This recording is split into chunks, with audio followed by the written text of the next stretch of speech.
All right, let me do a quick discussion on number 5 of the offshore pirate. So this is the cliff diving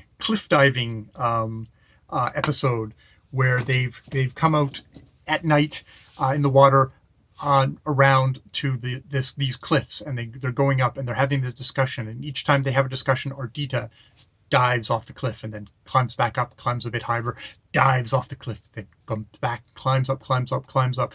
And it's very much her monologue where she's talking about how, we're not so different, you and I, very villain speech, but saying like we're both rebels, and that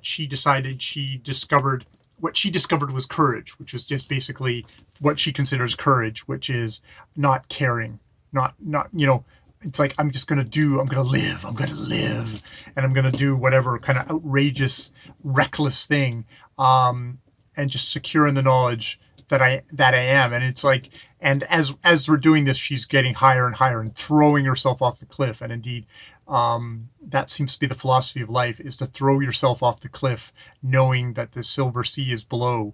And, and he's like, yeah, but you never know when you're going to not, you're going to miss, and you're going to be dead. And she says, yep, that's true. And if that happens and suddenly I'm dead, well, then I'll have won, which is, it's the reckless youth. Carlyle does point out, it's like, well, you've got this courage, but this is courage that's been bred in you. This is your privilege, basically, which is, kind of funny coming from him, but this is your privilege that has given you this. And, we don't see them in this scene, but it's like I can't help but think of all the black men who have supported Curtis Carlyle in his life, and by implication, just all the people underneath that wealth that we know that Ardita has through her family. That this is where this reckless comes from. And it's like, it's a privileged recklessness. And so there's a part of me that I think at one point in my life, if I'd read this, it'd be like, wow, these are wild and crazy people. But now you look at it and you think, wow, these are two young people who are able to do really stupid things because of, on Ardita's side, it's wealth and being white, and on Curtis's side, it's being white.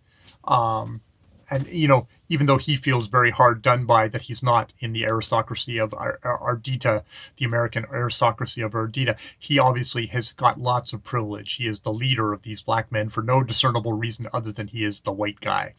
So yes, that's part 5 of the Offshore Pirate. So interesting stuff. I think I'll try and give F. Scott Fitzgerald some credit for knowing the power structures underneath all this stuff, and also understanding that it's deeply racist time, deeply racist time, as it is deeply racist now, but we're able to look back on this and see, it's very obvious to us, the racism of this point, where it's more cleaned up now, which doesn't make it better.